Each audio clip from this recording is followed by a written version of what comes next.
다윗이 노베 가서 제사장 아히멜렉에게 이르니 아히멜렉이 떨며 다윗을 영접하여 그에게 이르되 어찌하여 네가 홀로 있고 함께하는 자가 아무도 없느냐?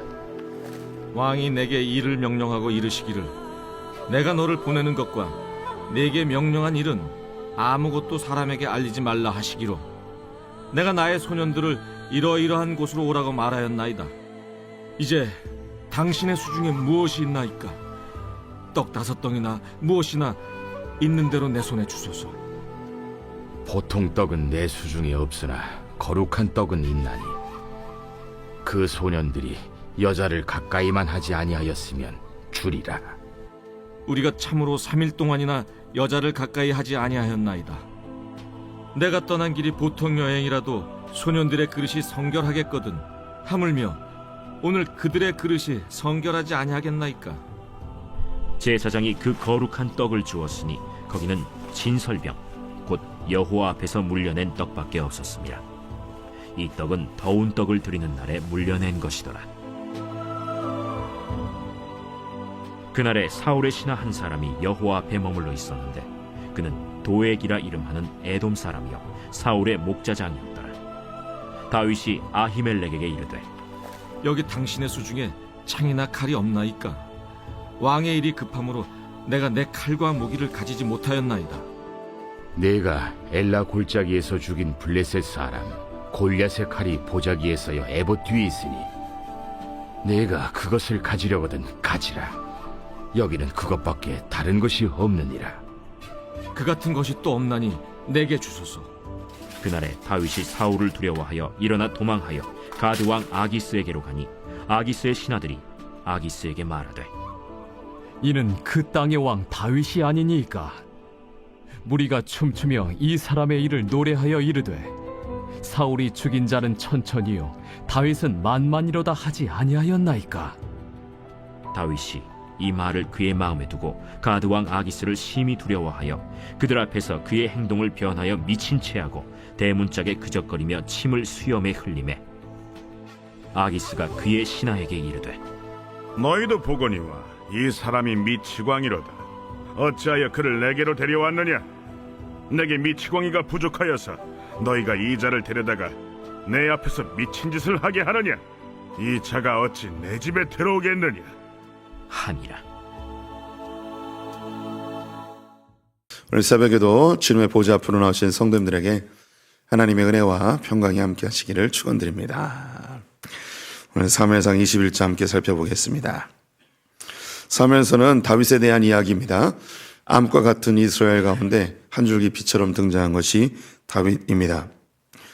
그들의 암흑을 이스라엘의 장로들도 알고 있어 왕을 요구하였죠. 하나님은 신앙적 모범으로 왕을 허락해 주십니다. 그 첫 번째 왕으로 지목된 것이 사울이었는데요. 안타깝게도 그는 율법적으로 종교적 행위로 하나님을 조종하고 이용하려고 했습니다. 결정적으로 그는 하나님의 명령에 불순종하여서 하나님께 버림받는 왕이 되어버렸습니다. 그 이후로 다윗이 기름 부음을 받아서 왕으로 지목이 되었습니다. 반면 사울은 자신의 왕위를 빼앗길까 봐 심각한 정신질환으로 고통을 당하고 있었죠. 그쯤 블레셋과의 전쟁이 있었고 다윗은 골리앗을 물리치며 이스라엘 군대에게 주목받는 사람으로 등장하게 됩니다. 왕궁 생활을 하며 각종 전쟁에 참여하면서 전적을 올리고 사울보다 그의 인기가 더 많아지게 되었습니다. 사울은 다윗을 보며 시기와 질투 그리고 자신의 왕위를 빼앗을지도 모른다는 불안감에 그를 죽이고자 했습니다. 처음에는 은밀하게 죽이고자 했지만 시간이 지나며 그는 공개적으로 다윗을 죽이려 하지요. 다윗은 사울의 칼을 피하여 이곳저곳으로 몸을 숨겼지만 결국은 사무엘과 대화 속에서 왕궁을 떠나는 것으로 결정을 하였습니다. 다윗이 왕궁을 떠나기 전 그의 영혼의 벗이었던 요나단과 마지막으로 작별의 인사를 하고 그의 아버지 사울이 다윗을 죽이려 하는 것이 확증되어지자 그는 홀로 도망자의 세월을 보내게 됩니다. 이제 21장부터 다윗의 도망의 세월이 기록이 되어 있는데요. 그 세월이 무려 10년 이상이 흐르게 됩니다. 우리가 생각할 때 이스라엘 사람들이 다윗을 좋아하고 사울을 싫어했을 거라고 생각을 하겠지만 정반대입니다. 사울은 굉장히 인기가 많았던 왕이었고요. 다윗이 가는 곳마다 사람들이 이제 신고를 하게 됩니다. 그래서 다윗은 이스라엘 땅 가운데 머물 수 없는 그런 도망자의 세월을 보내게 되고, 오늘 본문에서 블레셋으로 갔다가 그리고 아둘람 굴에 숨어 있다가 또 그는 모압으로 또 몸을 피하기도 합니다. 변방으로 계속 돌게 되죠. 그가 가는 곳마다 신고를 당했기 때문에 한 곳에 머물 수도 없는 그런 불황자의 세월을 보내게 되죠. 오늘 장면은 다윗이 사울을 피해 처음으로 발길을 옮긴 곳을 보여주고 있습니다. 그것은 어디냐면 노비라는 곳이었습니다. 놉은 예루살렘과 기브와 중간쯤에 있습니다. 기브와는 예루살렘보다 북쪽에 있었고요. 그리고 그렇게 보면 기브와를 지나서 놉, 그리고 예루살렘, 그 밑으로 베들레헴, 이렇게 순서가 되겠습니다. 이 놉에 그 당시 성막이 있었습니다. 성전이 지어지기 전까지 이 성막은 길갈 그리고 실로 등을 중심지로 하여서 이곳저곳으로 옮겨진 것을 볼 수 있습니다. 성경에 왜 이 성막이 자리를 옮겼는지 언급하고 있지 않지만 추측컨대 백성들이 성막에 와서 예배를 드려야 했거든요. 그래서 백성들이 접근하기 좀 용이한 곳에 옮기면서 성막을 세운 것으로 보여집니다. 다윗이 성막에 도착하였을 때 아히멜렉이라는 제사장이 성막에서 수종 들고 있었습니다. 그래서 다윗을 발견한 아히멜렉은 어찌하여 혼자 왔냐고 질문을 합니다. 그리고 다윗이 다윗을 보고 아히멜렉은 두려워하였다고 이야기하고 있습니다. 왜 이런 질문과 그의 반응이 무엇인가? 성경에 나와 있지 않지만 이 아히멜렉도 다윗과 그리고 사울 사이에 그 긴장된 관계를 이제 알고 있었을 것 같습니다. 이제 홀로 부대도 없이 혹은 왕 옆에서 왕을 호위하는 이 장수였는데 홀로 와 있는 그 모습을 보고 느낌적으로 뭔가 문제가 있구나, 이 다윗이 뭔가 결정을 했구나, 뭐 이런 판단을 하지 않았을까 싶습니다. 그래서 왜 혼자 오게 됐냐? 다윗이 하는 얘기가 혼자 온 게 아니고 내가 지금 비밀 작전 수행 중이다. 그래서 나의 부하들은 어느 곳에 오라고 내가 이미 말을 해놨다 하면서 이 아히멜렉에게 부탁을 두 가지를 합니다. 첫 번째는 먹을 것을 좀 달라고 합니다. 이 먹을 것을 달라고 한 것은 다윗이 지금 굉장히 배고픈 상태고 또 기약 없이 먼 길을 떠나야 하기 때문에 식량의 문제가 있었습니다. 이 성막에 오기 전에 에셀바이에서 3일 동안 숨어 있었습니다. 요나단을 만나고 요나단이 아버지 사울의 그 진심을 확인하고 너에게 알려주겠다라고 했죠. 그래서 그 만난 날이 이제 이 첫날 새로운 달 첫날에 먹는 그 식사 전날이었거든요. 그리고 첫째 날은 다윗이 없어도 그냥 지나갔고, 그리고 그 다음 날 다윗이 없으므로 화를 냈던 장면을 어제 보았습니다. 그래서 그 에셀 바위에서 숨어 있었던 기간이 이제 3일이나 되었습니다. 3일 동안 거의 먹지 못했겠죠. 그래서 굉장히 배고픈 상태로 성막에 와서 먹을 것을 좀 구하였습니다. 이 성막에 가지고 있는 음식은 없었고 제사장들이 먹는 진설병만 있다고 합니다. 거룩한 떡이라고 하는데요. 성막 안에 보면 성소와 지성소로 나눠지는데요. 이 성소에 세 가지의 물건이 있었습니다. 하나는 진설병 상이고, 두 번째는 등잔, 세 번째는 향료가 있었습니다. 그래서 이 진설병 상과 이 등잔은 서로 마주보고 있고요. 향료는 법궤 앞에 놓여 있었습니다. 이 진설병상에는 12개의 떡이 올려져 있습니다. 이 12개의 떡은 이스라엘 12지파를 의미합니다. 일주일에 한 번씩 이 떡을 갈아줍니다. 이 떡은 제사장들만 아는 그들의 방법으로 성경에서 제시한 대로 이 떡을 제작을 합니다. 그래서 이 떡을 일주일에 한 번씩 교체하면 옛 떡은 제사장들이 이것을 먹게 되어 있습니다. 지금 오늘 마침 이 제사장들이 먹는 진설병을 걷어내는 그 날이었습니다. 그래서 이 진설병을 너에게 주겠노라 라고 한 것이죠. 죄송합니다.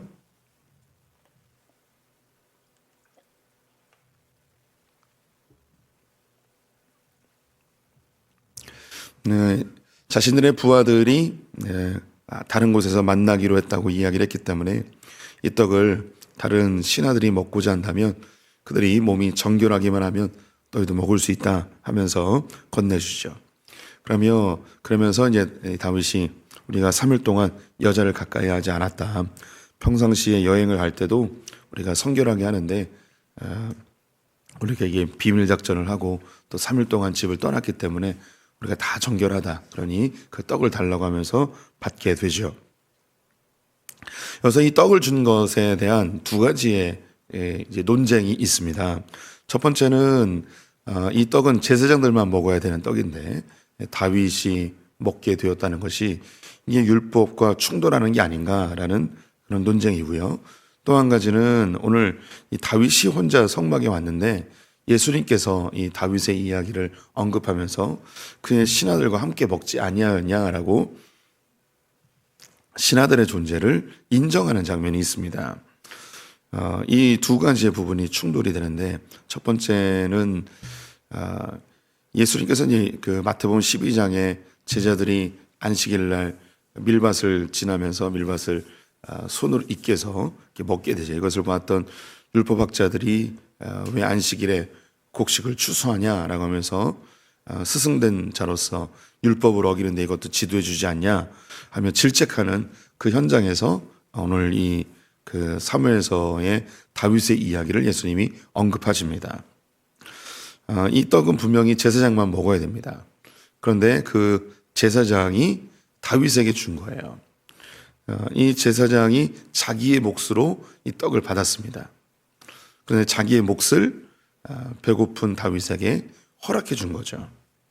이 장면과 동일한 게 그 예수님과 제자들이 밀밭을 거닐 때에 이 모든 것은 예수님의 것입니다. 예수님의 소유이죠. 이것을 제자들이 배고픈 것에 대해서 제자들에게 준 것과 같은 형식을 갖고 있습니다. 이것은 율법을 어긴 것이 아니고 율법을 지켜야 될 제사장이 자기의 율법을 깨며 배고픈 자에게 긍휼을 베푼 거죠. 예수님께서도 율법을 지켜야 되는 것 알고 계시고 예수님은 율법을 지키십니다. 제자들은 밀을 으깨서 먹었지만 예수님은 먹지 않으셨습니다. 예수님은 율법을 지키셨고 그런데 이 율법을 지키는 것을 스스로 누가 파기하였는가? 예수님이 파기하셨습니다. 예수님은 율법을 만드는 자이고 율법의 수여자입니다. 우리로 하면 재판관이라고도 할 수 있겠죠. 그 재판관 대신 율법을 만드신 분이 율법을 어기는 것에 대해서 인애를 베푸신 것이죠. 그것을 긍휼히 여겨주신 것입니다. 우리는 이 땅을 살면서 하나님의 율법을 지켜야 되는 존재들입니다. 하지만 우리가 율법을 다 지킬 수 없죠. 구약의 율법 시대처럼 살았다면 우리는 다 율법을 어겨 하나님께 징계받아야 될 마땅한 자들입니다. 우리 가운데 그 누구도 죄 없다 말할 수 없고 우리가 온전하다고 할 수도 없죠. 그런데 예수님께서 율법의 수여자이시고 율법을 만드신 분께서 우리의 이 죄에 대해서 긍휼을 베푸시고 이 죄의 값을 스스로 이제 감당하시며 우리의 죄를 묻지 않으시죠. 하나님의 은혜입니다. 오늘 장면도 그렇게 이해하시면 좋을 것 같습니다. 이 진설병은 제사장의 몫입니다. 지금 엘리멜렉 제사장이 이 떡덩이들을 받았습니다. 자기가 먹으면 됩니다. 그리고 다른 제사장들과 나누면 됩니다. 이제 자기의 소유가 된 것이죠. 이것을 굶주린 다윗에게 준 겁니다. 율법을 스스로 지키고 하지만 배고픈 자에게 긍휼을 베푸는, 여기서 율법을 깬 것은 제사장이 되겠죠. 율법을 깬 것이 하나님 앞에 범죄가 아니고 가난한 자와 굶주린 자를 돕는 일이 된 것입니다. 주님은 우리에게 제사보다 인애를 원하신다고 말씀하셨습니다. 율법의 본질적 의미는 하나님께 가까이 가고 하나님을 사랑하고 이웃을 사랑하는 것이 목적이죠. 그래서 우리가 율법에 매이는 사람들이 아니라 율법 위에 사랑으로 은혜로 대해야 될 사람입니다. 그래서 예수님이 이 땅에 오셨을 때 사도 요한이 요한복음 1장에서 독생자의 영광이 우리 가운데 왔는데 은혜 위에 은혜로라 라고 합니다. 그분에게 은혜가 가득하고 진리가 충만하였는데 그 예수는 은혜 위에 은혜가 더하더라고 이야기합니다. 예수님이 우리를 대하실 때 은혜와 진리로 대하십니다. 예수님이 우리에게 오신 것 자체가 이제 은혜이죠. 그런데 죄와 사망에 대해서 주님은 진리로 심판하시기 위해 오셨습니다. 그런데 예수를 믿는 우리들에게는 오신 것 자체가 은혜인데 우리를 진리로 대하지 않고, 즉 심판이나 정죄로 대하지 않고 우리가 죄인임을 알면서도 불구하고 은혜로 다시 대하시죠. 오신 것도 은혜인데 우리의 죄에 대해서 또다시 은혜를 베풀어 주십니다. 그래서 은혜 위에 은혜가 되는 것이죠. 주님이 우리를 율법으로 대하지 않으시고 은혜로 대해 주셨습니다. 오늘 이 본문에서도 제사장이 굶주린 다윗에 대해서 율법으로 대하며 아니 어디서 제사장들이 먹는 떡을 줄 수 있겠냐 하며 그냥 가라 라고 했다면 이 다윗의 생애가 어떻게 바뀌었을지 모르겠습니다. 어쩌면 굶주려서 죽을 수도 있었겠죠. 하나님이 어떻게 보호하실지 모르겠지만 이 다윗에게 하나님은 제사장 아히멜렉을 통해 긍휼을 베풀어 주십니다. 스스로 율법을 깨며 긍휼을 베풀어 주시는 장면이죠. 하나님은 우리 성도님들을 너무너무 사랑하십니다. 그래서 하나님이 스스로 율법을 깨시고 우리에게 은혜를 베풀어 주시죠. 이 모습은 우리가 닮아야 될 모습입니다. 우리는 자칫 신앙생활을 하며 나의 주변의 지체들이나 때로는 나 자신에게도 너무 지나친 율법적인 잣대로 바라보며 정죄하고 판단하고 우리가 질책할 때가 있습니다. 주님이 우리를 은혜로 대해 주셨기 때문에 우리도 은혜로 대해야 됩니다. 하나님이 스스로 율법을 파기하시고 우리를 은혜로 대해 주신 것처럼 우리도 율법을 파기하고 은혜로 대해 줘야 됩니다. 여기서 주의해야 될 것은 이 제사장은 자기는 율법을 지켰어요. 그런데 다윗에게 줄 때 율법을 파기한 겁니다. 예수님도 이 땅에서 율법을 완전히 지키셨습니다. 그런데 제자들을 대할 때, 우리를 대할 때 율법을 파기하시죠. 우리도 지체들을 대할 때 나는 하나님 앞에서 말씀대로 살기로 최선을 다해야 됩니다. 하지만 다른 사람을 대할 때는 긍휼히 대하는 태도를 가져야 되죠. 근데 우리는 이게 뒤바뀌어 버리는 경우가 있어요. 나는 내 마음대로 살면서 사람들에 대해서 율법적으로 제시하는 경우가 있죠. 우리 자녀를 대할 때도 비슷합니다.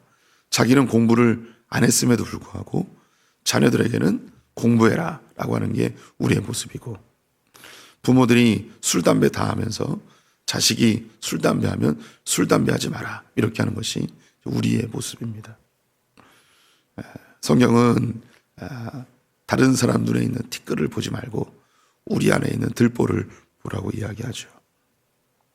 오늘 본문이 바로 그러한 장면입니다. 두 번째 원한 것은 무기였습니다. 이 다윗은 이 성막에 골리앗의 칼이 있는 것을 알고 있었습니다. 왜냐하면 지난번에 한번 언급을 드렸는데 골리앗을 죽인 다음에 골리앗이 가지고 있었던 모든 무기를 다윗이 전리품으로 챙깁니다. 자기의 집으로 가져가요. 그래서 그의 갑옷, 그의 칼, 이게 다 다윗이 챙긴 거였거든요. 그런데 이 칼이 지금 성막에 있습니다.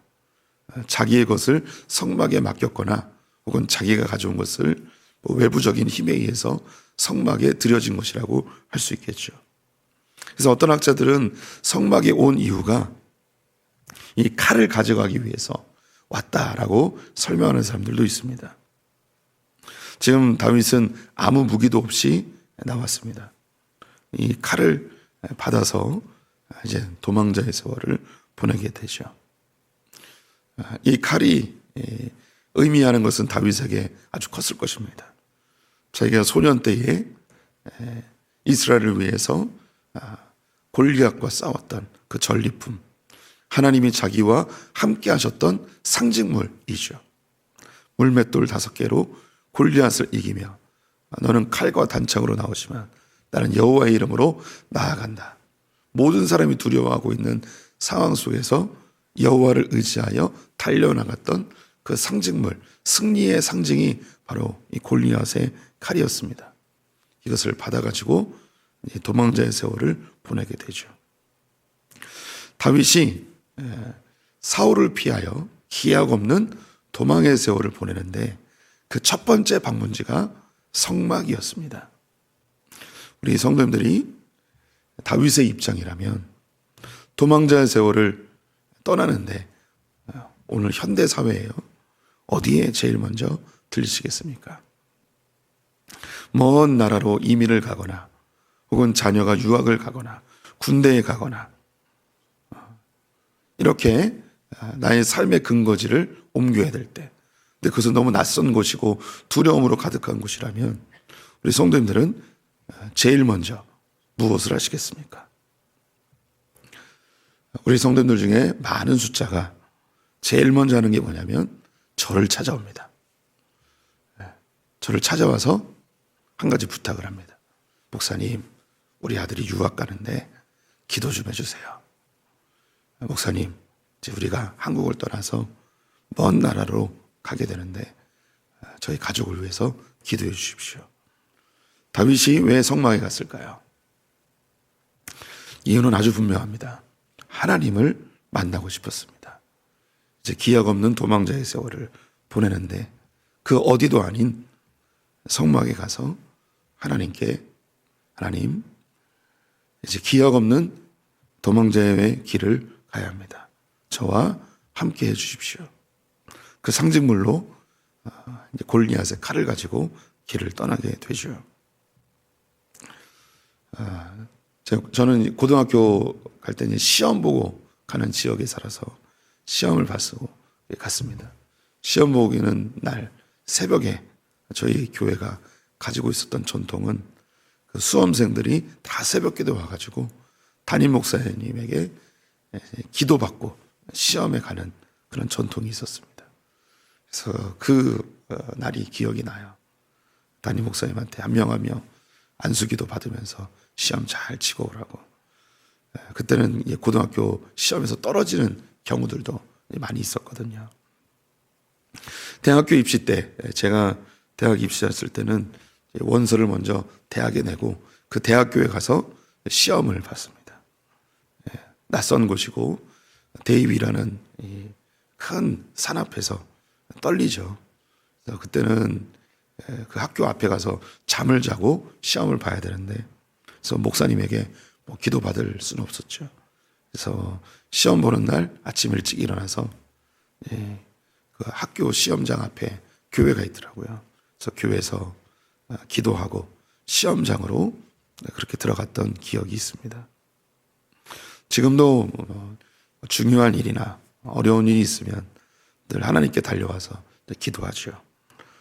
다윗의 이 모습은 하나님과 늘 동행하는, 하나님이 함께 하시는 삶을 소망했던 다윗의 신앙을 발견하게 됩니다. 이 새벽을 깨우신 분들도 마찬가지입니다. 하루를 시작할 때 주님과 동행하기 원하시는 우리 성도님들의 모습이 참 아름답습니다. 우리는 하나님을 이 기도라는 종교적 행위로 조종하거나 이용하는 자들이 아닙니다. 주님은 그렇게 우리의 열심으로 조종당하는 분도 아니죠. 이 새벽 기도는 하루를 하나님과 동행하겠다는 이 다윗의 마음과 동일한 것이 되어야 합니다. 우리가 주일날 예배드리는 것, 주일날 예배드리면 하나님이 감동해서 복 주시겠지, 이것이 아니고 복 자체이신 하나님과 동행하는 일주일의 삶을 시작하는 그 시작점에 하나님을 찾아오는 거죠. 더불어 우리 성도님들이 중요한 문제를 앞에 두거나 혹은 새로운 길을 걸으셔야 될 때 그 어떤 것보다도 주님께 먼저 나오는 분들이 되시기를 축원드립니다. 그 기도를 통해서 주님을 조종하거나 이용하는 게 아니고, 하나님, 낯선 길을 갑니다. 두렵습니다. 어려운 길입니다. 막막합니다. 하나님, 나와 늘 함께해 주십시오. 라는 주님과 동행하고자 하는 소망함이 이 안에 담겨 있는 거죠.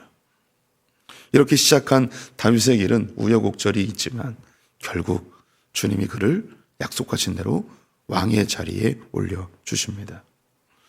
우리 성도님들 늘 주님과 동행하시며 주님과 함께 거니시는 멋진 신앙인들 되시기를 축원드립니다. 기도하겠습니다. 하나님, 다윗이 도망자의 세월을 시작하며 성막에 찾아 나아가 주님 앞에 무릎 꿇는 모습을 발견합니다. 우리도 늘 주님과 동행하길 소망합니다. 이 새벽의 예배가 주님과 동행하기 위한 우리의 첫걸음임을 고백합니다. 하나님, 이 새벽을 깨운 성도님들과 동행하여 주시고 악한 것들 틈타지 못하게 하시고 늘 형통함을 주시며 고난이 오더라도 주님과 동행하며 능히 이기게 하여 주시옵소서. 우리가 늘 주님과 함께하길 소망합니다. 주님이 우리와 함께 하신다 하셨사오니 우리가 주님 손잡고 평생 살아가게 하여 주시옵소서. 오늘 하루 주님께 의탁하며 예수님의 이름으로 기도드렸습니다. 아멘.